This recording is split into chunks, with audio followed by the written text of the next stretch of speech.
The rain had been falling for hours, the kind of steady downpour that made the world look gray and tired. The streets were slick, and the wipers on the police car moved back and forth, fighting to keep the windshield clear. Officer Daniels leaned back in his seat, his eyes heavy after a long shift. It had been one of those days filled with paperwork, noise, and a few too many calls that led nowhere. All he wanted was to go home, change into something warm, and drink a cup of coffee while the storm rolled outside. The radio in his car crackled now and then with the faint voices of other officers, but most of the town was quiet. It was getting late, and people were inside their homes, lights glowing softly through their windows. The rain had turned the roads almost empty. Daniels liked this part of town. It was peaceful most nights. But that night something felt different. He couldn't explain it, but there was a strange heaviness in the air, the kind that made your instincts sharpen. He drove slowly, scanning the roadside out of habit. A few miles down the old highway, the beam of his headlights caught something unusual ahead. At first he thought it was an animal, maybe a stray dog trying to cross the road. But as he got closer, his heart gave a sudden jolt. It wasn't an animal. It was a child. Daniels blinked, trying to see clearly through the rain. A small figure was walking along the shoulder of the road, struggling against the wind. He slowed down even more, and that's when he saw it. The boy was carrying something in his arms. He turned on his high beams, and the image became clear. It was a little girl, maybe 5 or 6 years old, her head resting on the boy's shoulder. Both of them were soaked, their clothes clinging to their skin. Daniels quickly pulled his car to the side of the road, turned on the hazard lights, and stepped out. The cold rain hit him instantly, soaking through his uniform. He raised his flashlight and called out, "Hey there! Are you two okay?" The boy stopped walking but didn't answer. He looked frightened, holding the girl tighter as if he thought she might be taken away. Daniels lowered his voice, trying not to scare him. "It's all right, buddy. I'm a police officer. I just want to make sure you're safe." The boy finally looked up. He couldn't have been more than 10 years old. His hair was plastered to his forehead and his lips were trembling. The girl in his arms wasn't moving much. Her small hands hung limp and her face was pale. Daniel's heart began to race. He could tell right away something was wrong. "Where are your parents?" he asked gently, stepping closer. The boy hesitated, glancing back down the road as if he'd come from somewhere far away. His voice was barely a whisper when he finally spoke. "We don't have a car. I'm just trying to get my sister to the hospital." Daniels blinked. "The hospital? Do you know how far that is?" The boy nodded weakly. "It's okay. I can walk." That answer broke something inside Daniels. The boy's small frame was shaking, his sneakers squishing in the puddles with each step.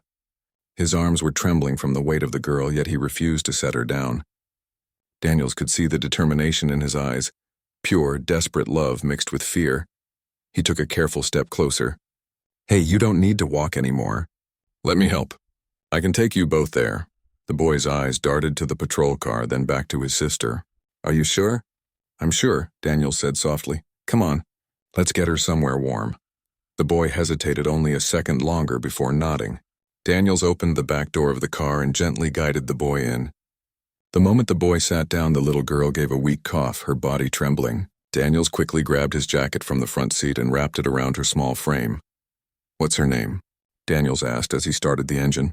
The boy hesitated. "Lily," he said. "That's a pretty name," Daniels replied. "And what's yours?" "Eli," the boy murmured, his eyes fixed on his sister. Daniels nodded. "All right, Eli, we're going to the hospital now. You did the right thing trying to get her there." "You're a good brother." Eli didn't respond. He just stared down at Lily, brushing the wet hair away from her face. Daniels could see his knuckles turning white from how tightly he held her hand. The sight of it made his throat tighten. As he drove through the rain, the wipers thumping in rhythm, Daniels tried to keep his voice calm. "How long have you been walking, Eli?" "I don't know," Eli said quietly. "Since it got dark. I thought maybe someone would stop, but nobody did." Daniels felt his chest tighten again. "That's a long way to walk, buddy. Especially in this weather. Why didn't you call someone?" "We don't have a phone," Eli said simply. "And we don't have a car either. I had to get her there." Daniels glanced at him in the rearview mirror. The boy's face was pale, but his eyes were sharp and steady in a way that didn't fit his age. He'd seen fear in plenty of people before, but Eli's eyes showed something else: responsibility. He wasn't scared for himself. He was scared for his sister. "How's she doing now?" Daniels asked. "She's cold," Eli whispered, rubbing her small hands between his. "She got sick 2 days ago. She couldn't eat anything. Then today she stopped talking. I thought maybe if we got to the hospital." His voice trailed off. Daniels reached for his radio. "Dispatch, this is Unit 7. I've got 2 minors here. One appears to be unconscious or unresponsive. I'm en route to County General. Over." The voice on the other end crackled back, confirming the message. Daniels pressed harder on the gas. He could feel his heart pounding faster than the rain against the windshield. Inside the car, the air was thick with worry. The little girl's breathing was shallow, barely there. Eli sat silently, one hand clutching her fingers, the other gripping Daniel's jacket tighter around her. Daniels wanted to ask more: where they lived, who their parents were, but something told him this wasn't the right time. The boy looked exhausted, and all his focus was on his sister. So Daniels just kept driving, the road stretching out like a dark ribbon under the rain. As the car rolled through the empty streets, Daniel's thoughts drifted to his own daughter. She was about the same age as Lily. He imagined her out in this weather, scared and cold, with no one to help. The thought made him press the accelerator a little harder. The hospital lights finally appeared in the distance, glowing faintly through the storm. "Almost there," Daniel said quietly. "Hang on, Lily, you're going to be okay." Eli didn't say a word, but Daniel saw him close his eyes for a second, as if silently praying. When they pulled up to the emergency entrance, Daniels jumped out and ran around to open the door. Eli tried to get out on his own, but the moment he stood, his knees buckled. Daniels caught him just in time, scooping Lily gently from his arms. "It's all right, I've got her," Daniels said, running toward the hospital doors. Nurses inside rushed forward as soon as they saw him. "She's not breathing right," Daniels said quickly. "She's been walking in the rain for who knows how long." The nurses took Lily from his arms and placed her on a gurney, calling out medical terms to each other as they disappeared down the hall. Eli tried to follow, but a nurse gently stopped him. "We'll take care of her, sweetheart. You need to rest." Daniels knelt beside him. The boy's clothes were dripping, his shoes leaving little puddles on the floor. "She's in good hands now, okay?" Daniels said softly.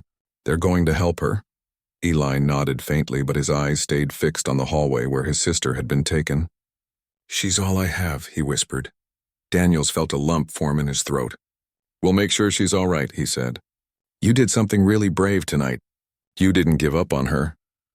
The boy finally looked up at him, his eyes red from tears and exhaustion. "I couldn't," he said quietly. "She needed me." Daniels reached out and gently placed a hand on his shoulder. "And you were there for her. That's what matters." A nurse brought over a blanket and wrapped it around Eli's small frame. The boy didn't resist. He just stood there, trembling, staring at the doors his sister had disappeared through.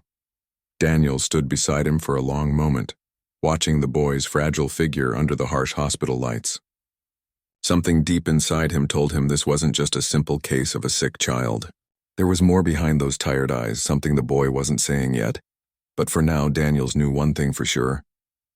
That child had walked through the storm, alone just to save his sister's life, and that kind of courage was something he would never forget. The waiting room was quiet except for the faint hum of the vending machine and the sound of rain tapping against the windows. The storm hadn't let up. Officer Daniels sat in one of the plastic chairs watching the boy across from him.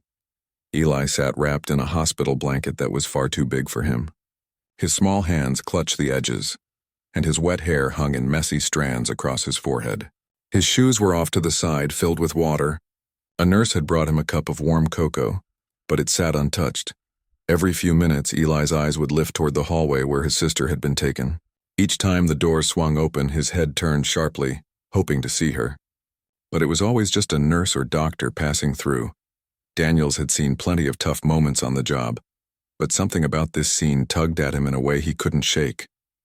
Maybe it was because Eli reminded him of his own kid, or maybe it was because the boy's silence said more than any words could.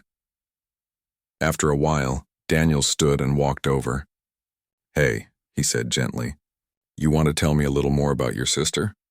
How's she been feeling lately?" Eli didn't look up. "She's been sick for a while," he said quietly. It started with a cough. Then she got tired all the time. Yesterday she wouldn't wake up. I tried to keep her warm, but she just kept sleeping. Daniels nodded slowly, taking a seat beside him. You did everything you could, Eli. You did the right thing getting her here. The boy finally looked up, his eyes wide and red from crying. She didn't want to go. She said she'd be okay. But I knew she wasn't. I got scared. Daniels tried to offer a reassuring smile. You were brave to come out in that weather. Most grown-ups wouldn't even do that. Eli said nothing for a moment, then asked, Is she going to be okay? Daniels took a deep breath. The doctors are doing everything they can. She's in the right place now. Eli nodded faintly, his eyes drifting back to the hallway again. The silence stretched between them, broken only by the thunder outside. After a few minutes, a nurse came out and walked over. She's stable now, she said with a gentle smile. We've warmed her up and started fluids. She's resting, but we'll need to keep her overnight for observation. Eli's face lit up for the first time. Can I see her? The nurse hesitated. Not just yet, sweetheart. She's still very weak. Maybe in a little while. Eli nodded, but Daniels could see the disappointment settle on his face. The nurse turned to Daniels. Do you know if we can contact their parents? We'll need some information for the paperwork. That question made Eli stiffen. Daniels noticed it immediately. The boy's eyes dropped to the floor and his fingers tightened on the blanket. Daniels gave the nurse a small nod. I'll take care of it, he said quietly. When she left, he turned back to Eli. Hey, buddy. I know it's hard to talk about, but I need to know where your parents are. Can I call them for you? Eli shook his head. No? Daniels asked softly. Why not? The boy's lips trembled, and for a second it looked like he might cry again.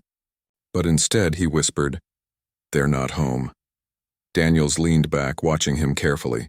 He'd heard that phrase before, and they're not home, and it usually meant more than it sounded like. Okay, he said after a moment. Do you know when they'll be back? Eli's eyes darted toward the floor again. They can't come back. Something in his tone made the air feel heavy. Daniels didn't push further right then. He just sat quietly beside him, letting the boy have a little space. A few minutes later, another nurse came to say that Lily had been moved to a private room. She'd made it through the worst of the night. Relief washed over Eli like sunlight through the clouds. He almost ran down the hallway, but Daniels gently placed a hand on his shoulder. Take it slow, okay? When they entered the room, Lily was lying under a blanket, her small face pale but peaceful. There was a faint beeping from the machine beside her bed, and the steady sound seemed to calm Eli instantly. He climbed into the chair beside her, holding her hand. Daniels stood in the doorway, quietly watching the scene. The boy leaned forward and whispered something to his sister, something too soft to hear, and for a brief moment, Daniels saw a smile flicker across the little girl's face. He stepped out of the room to give them a bit of privacy. Standing in the hallway, he pulled out his notebook. He was supposed to file a report about what happened, standard procedure. But he didn't even know what address to put down for them. A few minutes later, he spotted a doctor walking by and stopped him. Excuse me, Doc. The girl that just came in, any idea how she's doing? The doctor adjusted his glasses and said, She's malnourished, dehydrated, and has a bad chest infection. It looks like she hasn't eaten properly in days. But she's strong. She should recover with care. Daniels nodded, relief flooding through him. Good to hear. The boy said they walked here from miles away. The doctor frowned. In that storm, that's unbelievable. It is, Daniels said. But he did it. When Daniels went back into the room, Eli was still sitting by Lily's side. She was sleeping now, her breathing more steady. You hungry? Daniels asked. I can grab you something from the cafeteria. Eli shook his head. I'm not hungry, Daniels sighed softly. I'll get you something anyway. You'll feel better once you eat a little. He left for a few minutes and came back with a sandwich and a juice box. Eli looked at the food for a while before taking a small bite. He ate quietly, staring at the floor. When he finished, Daniels spoke gently. Eli, can I ask you something? The boy looked up. When's the last time you saw your mom or dad? Eli's throat moved as he swallowed hard. A few days ago, he said. They were asleep. I tried to wake them, but they wouldn't. Daniels froze. His stomach tightened. He kept his tone calm. What do you mean they wouldn't wake up? They just didn't, Eli said, his voice shaking. I shook them, but they didn't move. So I took Lily and left. I thought maybe someone would help us." For a moment, Daniels couldn't find the right words. He looked at the boy sitting there, small and trembling, and realized the weight he'd been carrying. He spoke softly. "You were all alone?" Eli nodded. "I didn't know what to do. I gave her water. We had some cereal left, but then it ran out. I thought if I could get her to the hospital, someone would help her." Daniel's chest felt heavy. He'd seen hard things in his career. Car accidents, fires, heartbreak. But something about this child's quiet bravery left him speechless. He reached out and placed a hand on the boy's shoulder. "You did exactly the right thing, Eli. You saved your sister's life." The boy didn't say anything, but his eyes filled with tears. Daniel stayed quiet for a while, letting him cry without interrupting. The rain outside was beginning to fade, and the night had grown still. After a long pause, Daniel said gently, "Do you know if you have any family nearby? Maybe an aunt or uncle?" Eli shook his head. "No, it was just us." Daniels nodded slowly. "All right. Then we'll make sure someone helps you. You won't have to go through this alone anymore." Eli looked at him, his expression filled with both hope and fear. "You promise?" "I promise," Daniel said, his voice steady. The boy nodded, finally letting out a small sigh of relief. The night stretched on quietly. Lily slept peacefully, and Eli eventually drifted off in the chair beside her, his small hand still holding hers. Daniel sat in the corner of the room, watching over them like a silent guard. When the first light of morning crept through the blinds, Daniel stood and stretched. He called the station to report that the children were safe, and that social services would need to be involved. But even as he spoke, he knew he wasn't ready to walk away from this case. He looked at the two sleeping children and felt something stir deep inside him, something beyond duty. Maybe it was compassion, maybe it was fatherly instinct, or maybe it was just the simple truth that no child should ever have to go through what they did. He decided right then that he would stay with them as long as it took. The storm outside had finally stopped, but for Daniel, something much deeper had just begun. The morning sun pushed through the thin clouds, painting the hospital walls in a pale golden light. The storm had finally passed, but everything still smelled like rain, fresh, cold, and heavy. Inside the quiet hospital room, Eli was still asleep in the chair beside his sister's bed, his head resting against the rail, one small hand still wrapped around hers. Officer Daniels stood by the window, sipping coffee from a paper cup. He hadn't gone home that night. Something inside him had told him to stay, to make sure the kids were okay. Watching them now, he knew he'd made the right choice. A nurse walked in softly, checking the machines and Lily's vitals. She smiled faintly. "She's doing better this morning," she said. "Her fever's gone down. She's a strong little one." Daniels nodded. "Good to hear." The nurse glanced at Eli, still fast asleep. "He must have been up for days," she said gently. "He wouldn't leave her side all night."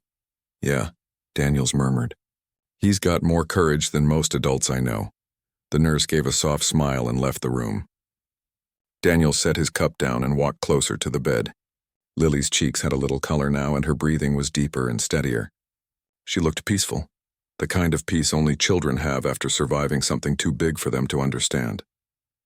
A few minutes later, Eli began to stir. He blinked his eyes open, squinting against the sunlight. For a moment, he looked confused, as if he'd forgotten where he was. Then he saw his sister and quickly sat up straight. "She's okay," Daniels said quietly. "She slept all night. The doctor said she's getting stronger." Eli let out a small breath of relief. "Can she wake up soon?" "Any time now," Daniel said. "But she needs rest." The boy nodded, rubbing his eyes. He looked worn out, like someone much older trapped in a small body. Daniels could tell his mind was already racing, thinking of what would happen next.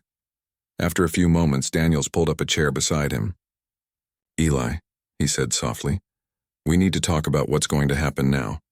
I know things have been scary, but you're safe here. Both of you are." Eli didn't say anything. He just stared down at his hands. "I talked to the hospital," Daniels continued. "They need some information, where you live, if you have any family, that sort of thing. Do you think you can tell me a little more about that?" Eli's fingers twisted in the blanket. He stayed quiet for a long time before whispering, "We lived in a small house near the woods. It's kind of far from here. We used to have a car, but it broke down." Daniels wrote that down in his small notebook. "Okay, do you remember the address?" Eli nodded slowly and told him the name of the street. It was in a rural area, several miles outside of town. A place Daniels knew had old rundown houses and little traffic. "All right," Daniels said softly. "I might go check the place out later, just to see if there's anything you need to get from there, okay?" The boy's shoulders tensed. "I don't want to go back." Daniels looked at him for a moment, understanding. "You don't have to, not right now. I just want to make sure it's safe." Eli hesitated, then said in a shaky voice, "It's not safe there. It's dark. It smells bad and I don't like being there." Daniels nodded slowly. "That's okay, Eli. You don't have to go back if you don't want to." Just then a soft voice broke through the air. "Eli?" Both of them turned. Lily's eyes were open, barely, but enough to see her brother. She smiled weakly. Eli jumped up, holding her hand. "You're awake." "You scared me." Lily blinked slowly, her voice faint. "You carried me, didn't you?" Eli smiled, tears forming in his eyes. "Yeah, you were really sleepy." Daniel stood back, giving them space. The bond between the two was quiet but strong, built on something deeper than words. Watching them made him feel something he couldn't quite describe. Pride, sorrow, hope all mixed together. A few minutes later, a doctor came in and checked Lily again. He smiled. "She's recovering well," he said. "But she's weak. We'll keep her for another day or two to make sure she's stable." Eli nodded, still holding her hand. After the doctor left, Daniel stepped outside and made a few calls. He spoke with dispatch, then with child services.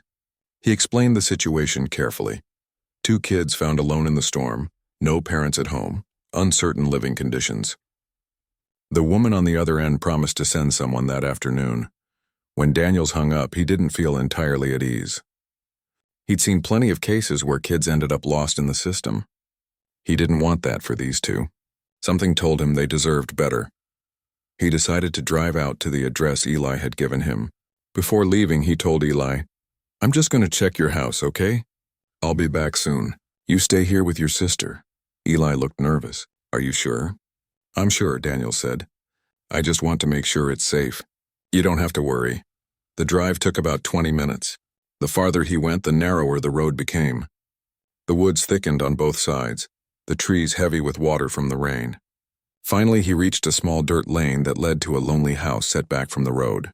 The place looked old and forgotten, paint peeling from the siding, windows clouded with grime, and an old mailbox leaning sideways in the mud. Daniels parked and got out. The air smelled damp and earthy. The yard was overgrown, with toys half buried in the wet grass. He could see the faint outline of 2 small bikes lying on their sides near the porch. He walked slowly up the steps and knocked. No answer. The door was slightly open, creaking softly with the wind. Inside, the air was cold and stale. It looked like no one had lived there for days. A few dishes sat in the sink. There were children's drawings taped to the wall, stick figures, a son, a small family. Daniels felt his chest tighten. He stepped further inside. The living room had 2 small mattresses on the floor, one covered with a thin blanket. The other side of the room had an empty couch, and next to it a few boxes of cereal and water bottles. He looked around carefully, noting every detail. The place was quiet, too quiet. He realized then just how much those kids had been through, alone, scared, trying to survive. Daniels stood still for a long time, listening to the faint sound of wind through the broken window. Then he quietly stepped out, pulling the door shut behind him. When he returned to the hospital, Eli was awake, sitting beside his sister, and coloring on a sheet of paper the nurse had given him. Lily was watching him, her eyes brighter now. Daniels walked in, brushing off his jacket. "How's everyone doing?" Eli smiled faintly. "She ate a little soup." "That's good," Daniel said, smiling back. He sat down and looked at the drawing on the table. "What's that?" Eli held it up. It was a simple picture. 2 kids standing under the rain and a man in a blue uniform beside them. "That's you," Eli said shyly. "You stopped to help us."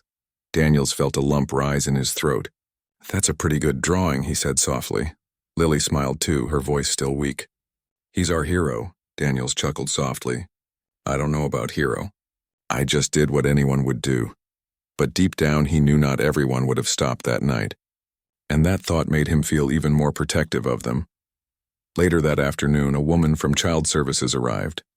She introduced herself kindly, her tone gentle as she spoke to the children. She explained that she was there to make sure they'd be cared for and safe. Eli listened carefully but said nothing. When she mentioned finding them a place to stay, he looked down, his grip on his sister's hand tightening. Daniels noticed immediately. He leaned over and said quietly, "It's okay. She's here to help."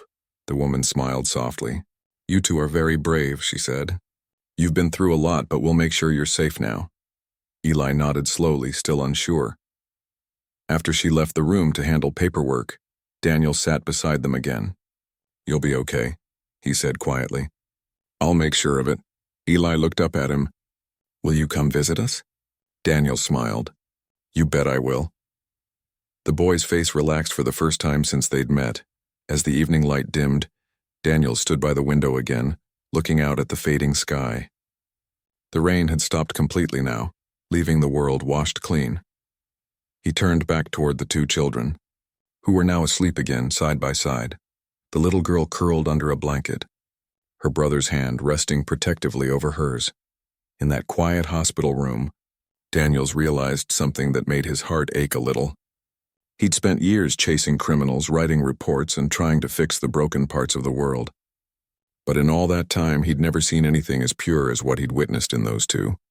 A boy who refused to give up, and a sister who kept fighting to stay alive. And as he watched them sleep, he silently promised himself he wouldn't let their story end here. The next morning came quietly, with soft light spilling through the hospital blinds. The storm had passed completely, leaving behind the kind of calm that felt strange after so much chaos. Officer Daniels had gone home late the previous night but couldn't sleep much. His mind kept replaying the sight of those two kids, the boy holding his sister's hand, the quiet look in his eyes, the exhaustion mixed with hope. By sunrise, he was already back at the hospital. He brought 2 small breakfast bags from the cafe down the street, pancakes for the boy, fruit and juice for the girl. When he entered their room, the nurse smiled at him knowingly. "You're back early," she said. Daniel smiled faintly. "Couldn't stay away." Inside, Eli was sitting on the windowsill, his small figure framed by the soft morning light. He looked out at the parking lot below, lost in thought. Lily was awake too, propped up on pillows, her hair neatly brushed by one of the nurses. She looked much better than the day before. Still pale, but her eyes had life again. "Good morning," Daniel said, placing the food on the small table beside her bed. "I brought breakfast." Lily's face brightened. "You came back." "Of course I did," he said with a grin. "Did you think I'd forget about you two?" Eli turned from the window. "You didn't have to," he said quietly, but there was a hint of relief in his voice. "Yeah, I did," Daniels replied. "I said I'd be here, didn't I?" The boy gave a small nod.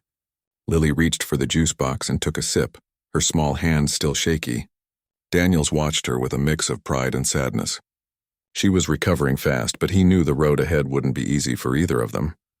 After breakfast, a woman from Child Services arrived again. Her name was Miss Turner.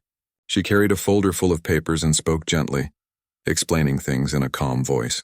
She told the kids they'd be moved to a safe home for a little while, a place where they could stay until something more permanent was arranged. Eli listened, his expression tight. "Can't we just stay here?" he asked quietly. Miss Turner smiled softly.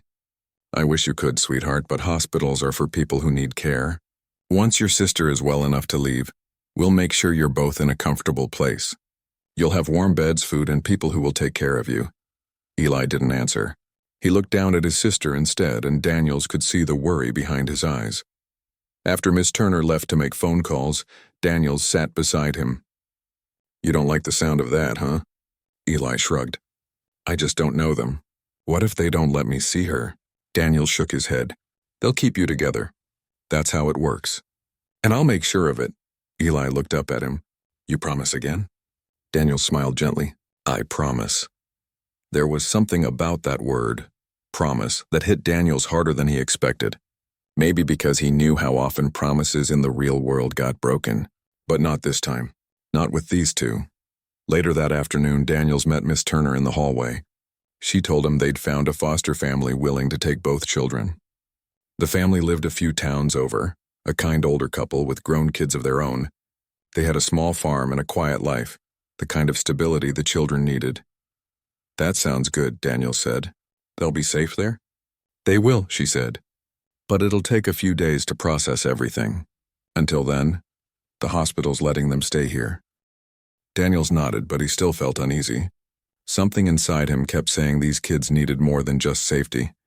They needed someone to care, to show up, to stay. That evening, when he walked back into the room, Eli was drawing again. This time it was a house with a fence, two small figures out front and a tall one standing beside them. He looked up and grinned shyly. "This one's for you," he said. Daniel smiled, taking the paper carefully. "You're quite the artist. I'm going to hang this up in my office." Lily giggled softly. "You have an office?" "Sure do," Daniel said. "It's not as fun as this hospital room, though." The girl laughed again, her voice still faint but full of warmth. Daniel stayed for a while, talking with them, listening to their stories. They told him about their favorite cartoons, how they used to build pillow forts at home, and how Eli always gave Lily the bigger blanket because she got cold easily. Those small details hit Daniels harder than he expected. They were simple, ordinary memories, but the way the kids talked about them made them sound like treasures. It reminded him of how much they'd lost and how hard they'd fought to keep even a piece of normal life alive. The next day, Daniels got permission from the hospital to take Eli outside for a walk. The boy needed fresh air. The sky was clear, the grass still damp from the storm. They walked around the small hospital garden in silence for a while before Eli finally spoke. "Did you see our house?" he asked quietly. Daniels nodded. "Yeah, I went there yesterday." Eli kept his eyes on the ground. "It's not nice, is it?" Daniels hesitated before answering. "It looked like you two tried your best." "I could tell." The boy nodded slowly. "I cleaned it a lot when I could. I didn't want it to smell bad for her." Daniel swallowed the lump in his throat. "You did good, Eli, you really did." The boy stopped walking and looked up at him. "Do you think my parents would be mad that we left?" Daniels paused, choosing his words carefully. "I think your parents would be proud that you took care of your sister. You did what you had to do to keep her safe." Eli looked down again. "I just didn't know what else to do." Daniels rested a hand on his shoulder. "Sometimes doing what you can is more than enough." They stood there quietly for a while, the wind rustling through the trees around them. Daniels could see that Eli was fighting hard to stay strong, but underneath that calm face was a boy who'd been through too much too soon. When they went back inside, Lily was sitting up and drawing on her own sheet of paper. She held it up proudly when they walked in. "It's us," she said, pointing to the picture. "You, me, and my brother." Daniel smiled. "That's beautiful, Lily," she grinned. "You look taller in mine." He laughed softly. "I'll take that as a compliment." That evening, after the children had fallen asleep, Daniel sat alone in the hallway outside their room. He stared at the picture in his hand, the one Eli had drawn. Something about it made his chest ache. He realized that somewhere along the way this had stopped feeling like just another call or case. These kids had become part of his thoughts, his day, even his heart. And as much as he wanted to stay professional, a voice inside him whispered that maybe he was meant to help them in a bigger way. When Miss Turner came by later that night, Daniel stopped her. "Hey," he said quietly, "do you know if I could maybe help with their case? Stay in touch?" She smiled. "You care about them, don't you?" He nodded. "Yeah, more than I expected."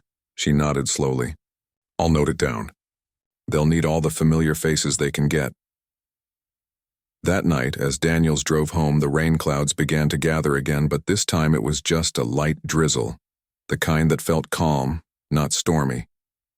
He thought about how, just a few nights ago, he'd seen a boy walking in the rain, carrying his little sister with everything he had left. And now, those two children were safe, warm, and finally sleeping peacefully. But the story didn't feel over. Not yet. He knew there was still so much to be done: paperwork, court hearings, long conversations about the future. But beneath all that, something deeper had begun, a connection. When Daniels finally pulled into his driveway, he looked at the drawing again, 3 figures standing together under a bright sun. For the first time in a long while he smiled, not the kind he wore for others, but one that came from deep inside because in that moment, he realized something simple but powerful. Sometimes heroes don't wear capes or save the world. Sometimes they're just people who stop in the rain and refuse to drive away. A week had passed since that stormy night, and the small hospital room that once held fear and uncertainty now felt lighter. Lily was laughing more each day, her cheeks slowly filling with color. Eli had become more talkative too, though he still carried that quiet strength that had impressed everyone around him. Officer Daniels had visited them every day.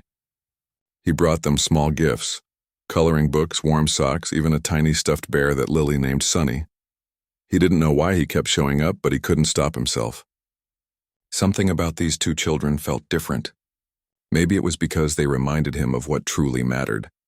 One morning, when Daniels arrived, Miss Turner was already there. She was sitting with the kids, talking softly. "The family we told you about is ready to meet you," she said gently. "They have a big house and a garden with flowers. They even have a dog." Lily's eyes widened. "A dog?" "Yes," Miss Turner said with a smile. "A golden one named Max. He's very friendly." Lily clapped her hands together, her face lighting up. Eli smiled too, but there was hesitation in his eyes. Daniels noticed it right away. After Miss Turner stepped out to make some calls, Daniels sat beside the boy. "You okay, Eli?" The boy shrugged. "I guess. You don't sound sure." Eli looked down, playing with the edge of his blanket. "What if they don't like us?" Daniels leaned forward, resting his arms on his knees. "You know something? Good people don't look for perfect kids. They look for kind ones. And you and your sister, and you're two of the kindest kids I've ever met." Eli looked up, a faint smile tugging at his lips. "You really think so?" "I know so." Later that day, when the new foster family came to visit, Daniels stayed in the room, quietly watching from the side. The couple were warm and gentle, an older woman with silver hair and a man with a kind smile. They spoke softly, asking the children about their favorite foods, what games they liked, and whether they wanted to visit their farm. Lily was quick to answer everything, full of excitement. "Can I ride your dog?" she asked with a giggle. The couple laughed. "He might be too big for that," the woman said, "but he loves belly rubs." Eli stayed quiet at first, but after a few minutes he relaxed. The man showed him pictures of their garden and the apple trees they grew. Slowly the boy began to smile, not the polite kind, but the real one that had been missing for too long. Daniel stood in the corner, feeling something tighten in his chest. It was happiness, but it carried a trace of sadness too. He knew this was the right thing. They needed a new beginning, but part of him wasn't ready to say goodbye. After the couple left, Miss Turner approached him. "They'll move to the new home in 2 days," she said. "The family's been approved." "Everything looks good," Daniels nodded. "That's great news," she smiled softly. "You've done more than your part. They're lucky you found them." When Daniels turned to look back at the children, he saw Lily asleep, holding her stuffed bear. Eli was sitting quietly beside her, sketching again. This time he was drawing a small farmhouse with 2 people and a big dog in front. "You like them?" Daniels asked. Eli nodded. "Yeah, they seem nice." Then he paused, his pencil still in hand. "But will you still visit us?" Daniels smiled. "If you want me to, I will." The boy looked relieved. "Good, 'cause I don't want to forget you." Daniel swallowed hard, keeping his voice steady. "You won't, I promise." 2 days later, the move day came. The morning was bright, the kind that makes everything look new. The hospital staff gathered to say goodbye. The nurses hugged the children, promising to miss their smiles. Miss Turner packed their small bag, a few clothes, drawings, and the stuffed bear. Daniels helped carry their things to the car. Lily held his hand tightly the whole way. "You'll come see us, right?" she asked. He knelt down to meet her eyes. "You bet I will." She grinned and threw her arms around his neck. For a moment he just held her, feeling the small heartbeat against his chest. When she finally let go, he looked at Eli. The boy was trying hard not to cry, pretending to be strong. Daniels reached out and pulled him into a hug. "You did good, kid," he said softly. "You took care of your sister. I'm proud of you." Eli's voice was barely a whisper. "Thank you for stopping that night." Daniels smiled. "I should be thanking you. You reminded me what real courage looks like." As the car pulled away, Daniels stood in the parking lot, watching until it disappeared down the road. The wind picked up slightly, carrying the faint sound of Lily's laughter through the open window. When the car was gone, the silence settled in. For a moment he felt empty, like something important had left with them. But then he looked up at the sky, the clouds parting to reveal sunlight. It felt like a sign, not an ending but a new chapter for everyone. Days turned into weeks. Life went on as it always does. Daniels went back to work, handling other cases, writing reports, responding to calls. But something in him had changed. He found himself paying more attention to the small things, the people he passed, the voices he heard on the radio, the faces at crosswalks. He realized how easy it was to overlook someone's silent struggle. One afternoon, a letter arrived at the station. It was from the Foster family. Inside were 2 drawings and a short note written in messy handwriting.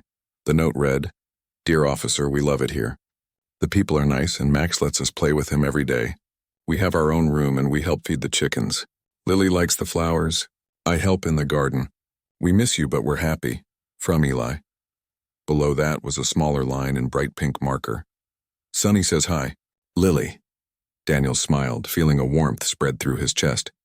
He pinned the drawings to the bulletin board in his office, one of the farmhouse and another of 3 people standing in the rain, holding hands under a bright umbrella. Months passed. Daniels visited them a few times, sometimes on weekends, sometimes on his days off. Each time the children ran to him with laughter and open arms. They showed him how much they'd grown, how many chores they could do on the farm, and how they were doing in school. The older couple always welcomed him with gratitude. "They talk about you all the time," the woman said once. "You're their hero," Daniels shook his head. "They're the heroes. They never gave up." As time went on, the visits became less frequent, not because he cared less, but because he knew they were safe now. They had a home, a routine, and a future. That was all he had ever wanted for them. 1 year later, on a quiet afternoon, Daniels received another letter. This time it came with a photograph. In the picture, Eli and Lily stood in front of their school, holding certificates. Both were smiling wide, proud, and full of light. On the back, in Eli's careful handwriting, were just 5 words: "We kept your promise alive." Daniel sat back in his chair, staring at the photo for a long moment. He didn't realize he was smiling until his coworker walked by and asked, "Good news?" "The best kind," Daniel said softly. That evening, as he drove home, rain began to fall again. Gentle, steady, nothing like that terrifying storm a year ago. He pulled over for a moment, watching the drops slide down the windshield.